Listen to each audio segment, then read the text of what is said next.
सूरज की पहली किरण अभी क्षितिज को छू ही रही थी कि रामू नदी के किनारे अपनी नाव के पास पहुंचा। उसने जाल को कंधे पर रखा और नाव को पानी में धकेला। आज नदी का बहाव सामान्य से कहीं अधिक तेज था। रामू ने पतवार को कसकर पकड़ा और गहरे पानी की ओर बढ़ने लगा। उसने नाव को बीच धारा में रोका और जाल को पानी में उतार दिया।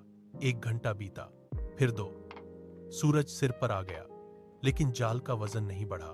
रामू ने बार बार जाल को ऊपर खींचा, पर हर बार जाल खाली निकला। भूख के कारण उसके हाथ कांपने लगे थे। उसने पतवार फिर से उठाई, लेकिन उसकी पकड़ ढीली पड़ रही थी। दोपहर की चिलचिलाती धूप में उसका गला सूख गया था। वह नाव के किनारे पर बैठ गया। उसकी सांसें भारी हो रही थीं। जाल का एक सिरा उसके हाथ से छूटकर पानी में गिर गया। उसने उसे वापस खींचने की कोशिश की, लेकिन शरीर में अब और ताकत नहीं बची थी। वह अपनी खाली नाव के बीच में निढाल होकर बैठ गया। अचानक पानी की गहराई में एक अजीब सी चमक उभरी। रामू ने अपनी आंखें सिकोड़ी। वह चमक पानी के नीचे तेजी से इधर उधर दौड़ रही थी। उसने बिना सोचे जाल को पानी में फेंका। जाल के डूबते ही उसे एक जोरदार झटका महसूस हुआ। रस्सी उसके हाथों में खिंच गई। उसने अपनी पूरी ताकत लगा दी। उसके पैर नाव के फर्श पर जम गए और नसें उभर आईं। जाल भारी था, जैसे कोई भारी पत्थर बंधा हो। उसने दांत पीसकर रस्सी को अपनी ओर खींचा।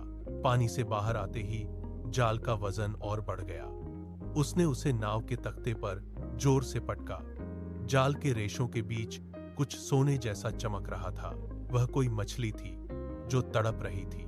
मछली ने अपना सिर ऊपर उठाया और सीधे रामू की आंखों में देखा। रामू के हाथ ठिठक गए। मछली के पंख फड़फड़ा रहे थे, लेकिन वह हिल नहीं रही थी। तभी एक स्पष्ट और मानवीय स्वर गूंजा। मछली ने कहा, मुझे वापस पानी में डाल दो। बदले में मैं तुम्हारी एक इच्छा पूरी करूंगी। रामू का दिल जोर से धड़कने लगा। उसने अपनी पकड़ ढीली कर दी। नाव के चारों ओर सन्नाटा छा गया। वह मछली के पास झुक गया।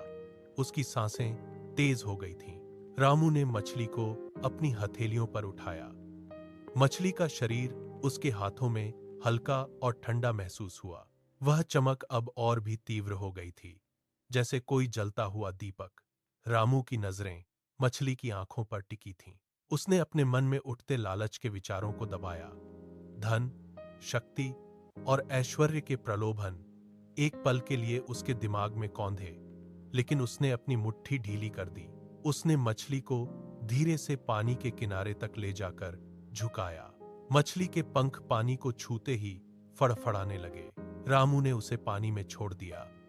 मछली एक पल के लिए सतह पर रुकी, जैसे उसे रामू के निर्णय पर विश्वास न हो रहा हो।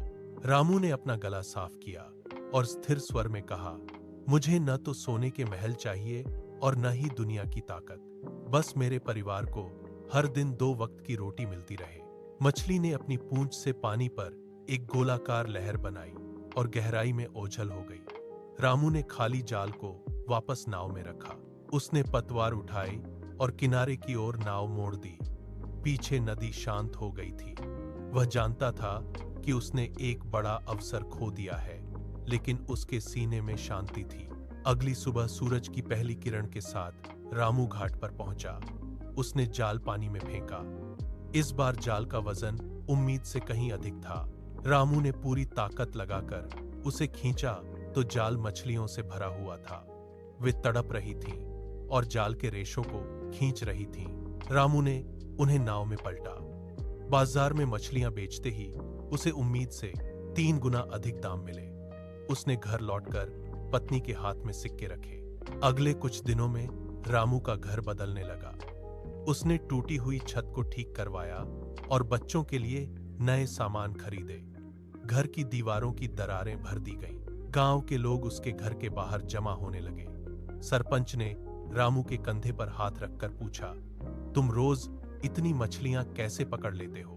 रामू ने बस मुस्कुराकर अपना सिर झुका लिया। उसने अपना काम जारी रखा और जाल को साफ करने लगा। उसने किसी को नहीं बताया कि यह उस सुनहरी मछली का आशीर्वाद था। उसने अपनी मेहनत और सादगी को नहीं छोड़ा। वह हर सुबह उसी समय नदी पर जाता। गांव वाले उसकी इस अचानक आई समृद्धि को देखते और आपस में फुसफुसाते, लेकिन रामू ने कभी अपनी ईमानदारी का प्रदर्शन नहीं किया। वह बस अपनी नाव चलाता, जाल फेंकता और चुपचाप घर लौट आता। उसकी खामोशी ही उसकी सबसे बड़ी सच्चाई थी। समय बीतता गया। अब सुबह के वक्त रामू के बच्चे कंधे पर बस्ते लटकाए स्कूल की ओर जाते हैं। वे धूल भरी पगडंडी पर दौड़ते हैं और स्कूल के गेट के अंदर ओझल हो जाते हैं। गांव वाले अब रामू को एक मिसाल मानते हैं। जब भी कोई मुश्किल में होता है, वे रामू की मेहनत और उसकी सादगी की चर्चा करते हैं। रामू ने साबित कर दिया कि निस्वार्थ भाव से की गई दया का फल कभी व्यर्थ नहीं जाता। नदी आज भी उसी वेग से बह रही है। सूरज की रोशनी पानी की सतह पर वैसी ही चमक बिखेरती है।